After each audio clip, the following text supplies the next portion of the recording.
परभनी जिले के शेरगांव में किसान अधिकारों के लिए संघर्ष करने वाले किसान नेता एडवोकेट अजीत काले का भव्य सार्वजनिक सत्कार किया गया। किसानों के विभिन्न मुद्दों पर लगातार आवाज उठाने और उनके अधिकारों के लिए संघर्ष करने के कारण उन्हें सम्मानित किया गया।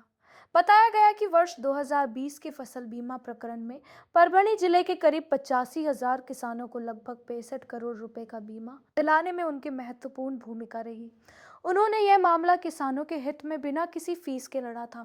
कार्यक्रम में एडवोकेट अजीत काले को पारंपरिक तरीके से फेटा बांधकर शाल और श्रीफल भेंट कर सम्मानित किया गया। इस अवसर पर किसानों की समस्याओं, फसल बीमा और कृषि से जुड़े विभिन्न मुद्दों पर भी चर्चा की गई। कार्यक्रम में किसान संगठन के पदाधिकारी, कार्यकर्ता और बड़ी संख्या में किसान उपस्थित रहे। परभनी संवाददाता रमेश मुलगीर की रिपोर्ट। आज जो काही सन्मान आपल्या माध्यमातून आपल्या सगळ्यांच्या साक्षीने आपण माझा केला त्याबद्दल मी आपल्या सगळ्यांचे आभार व्यक्त करतो। आजच्या या कार्यक्रमाचे अध्यक्ष कालिदासजी आपेट, परभणी जिल्हा शेतकरी संघटनेचे आमचे शिंदे, आमचे दुसरे सहकारी बंडू भाऊ, सुधीरजी बिंदू आणि व्यासपीठावर उपस्थित असलेले माझे सगळे शेतकरी संघटनेचे नेते, कार्यकर्ते आणि आपण सर्वजण शेतकरी विषयासाठी एकत्र आलात म्हणून आपल्या सगळ्यांचे आभार आणि अभिनंदन व्यक्त करतो। मला बोलायला सुरुवात करायच्या आधी मी ह्या 5 लोकांची नावं घेणं गरजेचं समजतो की ज्यांच्यामुळं मला हे काम करण्याची संधी मिळाली। बऱ्याच गोष्टी अशा असतात की तुमच्या डोक्यात बऱ्याच कल्पना असतात, परंतु त्या कल्पना अंमलात आणायच्या असतील तर त्याला माध्यम लागतं आणि माध्यम असं भक्कम पाहिजे। तुटपुंज असं असेल तर मग काय होतं, सेटलमेंट होती। आता विश्वंभरने सांगितलं की मी 3 वेळा त्यांना बोलवलं। त्याचं कारण आहे की गेल्या 35 वर्षात मी उच्च न्यायालयात वकिली करतो। माझी दुसरी पिढी शेतकरी संघटनेत काम करते आणि माझी इच्छा आहे की माझा मुलगा सुद्धा याच्यातच काम करावा। परंतु हे होत असताना आम्हाला काही अडचणी, काही बाजारू लोक या प्रवासात भेटतात आणि त्याच्यामुळं त्या माणसाचा प्रामाणिकपणा तपासणं मला असं वाटतं गरजेचं होतं आणि त्याच्यामुळं मी ज्यावेळेस ही माणसं माझ्याकडे आली तर मी वारंवार शेवटी अभ्यास तर करावाच लागतो। तो तर काय वकिलाला म्हणजे मी केला काय, कोणते वकील, सगळे वकील अभ्यासच करतात, परंतु त्या माणसाचा प्रामाणिकपणा, त्या माणसाची लगन, त्या विषयाचं असलेलं गांभीर्य याचं सगळं आकलन झाल्यानंतर सामाजिक केसेस ज्या करायच्या असतात, आता फी देणारं प्रकरण कसं असतं, काही अंत आलं करून टाकतो, वकील आमचे लगेच म्हणता होऊन जाईल, ही पद्धत आहे।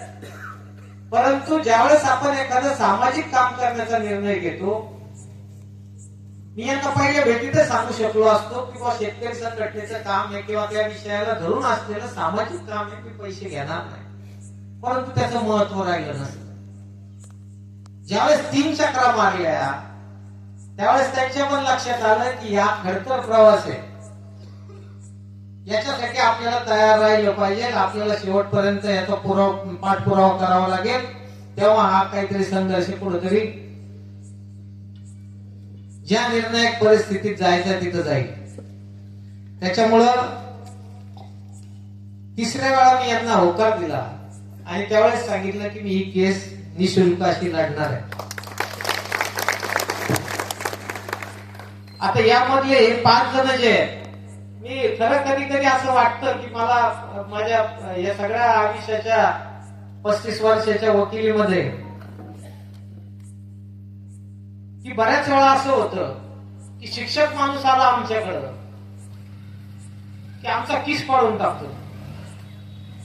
तो स्वतःच तयारी करून आलेला असतो, तो स्वतःच वाचलेला असतो, तो स्वतःच सगळं करून आलेला असतो. तो सांगत असतो हे असं नाही असं आहे, इथं उच्च न्यायालय असं म्हणतं, सर्वोच्च न्यायालय असं म्हणतं, हा कागद आहे.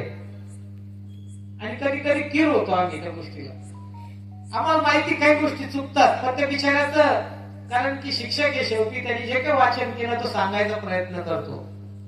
परंतु या जे काही 5 जणांची टीम आहे, म्हणजे हेमचंद्र शिंदे असतील, विश्वंभर गोरवे असतील, गोविंद लोखंडे असतील, लांडगे असतील, माधव धनगर असेल किंवा कृष्ण साळुंके असतील, यांनी ज्या ज्या वेळेस माझ्या ऑफिसमध्ये येऊन मला या प्रकरणाची माहिती देण्यासाठी जो वेळ दिला, त्या केवळ त्याच्यामुळं आपल्याला हे यश संपादन करता आलं. आता हेमचंद्र शिंदे हा व्यक्ती मी पहिल्यांदा असा पाहिला की एखाद्या गोष्टीचं पूर्ण आकलन करून घ्यायचं, त्याच्या मुळापर्यंत जायचं, पुढं पाणी मुरतं तिथं बरोबर बोट ठेवायचं. आणि हे एवढं मटेरियल मिळाल्यानंतर मात्र न्याय व्यवस्था आहे, कागदावर चालती, कागदाशिवाय काही. त्यांना प्रेम आपल्याला आता 9 आत्महत्या होतात तरी त्यांना काही जाग येत नाही, बरोबर आहे. नाही तर आज समाजामध्ये काय चाललेलं आहे, काय दायित्व आहे, कोर्टाने काय करायला पाहिजे, न्याय व्यवस्थेने काय करायला पाहिजे, अजित काळे येऊन सांगायचंय का समाज कोणत्या दिशेने चाललेला आहे? मी येऊन सांगायचं, अजित काळे सारखा वकील येऊन तुम्हाला सांगत असेल तर ही व्यवस्था तेवढी सक्षम राहिली का, याच्यावर मोठा प्रश्नचिन्ह उभं राहत आहे. दररोज वर्तमानपत्राच्या पहिल्या पानावर जर असं येत असेल की 4 शेतकरी, 3 शेतकरी, 2 शेतकरी आत्महत्या करतायत, कुणाचं दायित्व आहे? सरकार गाढव आहे, सरकार नालायक आहे. आणि हे सिद्ध झालेले आहे. आता काय मी नव्याने सांगायचे शब्द सुद्धा घाण आपण वापरू नये अशी परिस्थिती आहे. परंतु जी व्यवस्था, ज्या व्यवस्थेवर लोकांचा आजही भरोसा आहे, त्या व्यवस्थेचं दायित्व आहे की समाजामध्ये अशा काही घटना होत आहेत किंवा अशा काही उपद्रवी माणसं या व्यवस्थेला सडवायचं काम करताय. उच्च न्यायालयासारख्या, सर्वोच्च न्यायालयासारख्या संस्थांनी आपलं दायित्व पूर्ण करायला पाहिजे. काय करताय तुम्ही? कोणत्या दिशेने चाललात तुम्ही? गरीब लोक एखादी केस घेऊन येतात, बाबा कोणी काही तिथं काही, म्हणजे मला जो माणूस अडलेला आहे, जो पिचलेला आहे, जो नडलेला आहे, जो थकलेला आहे, तो न्यायदेवतेकडे येतो, सगळीकडे जाऊन येतो, मग शेवटी तिथे येतो.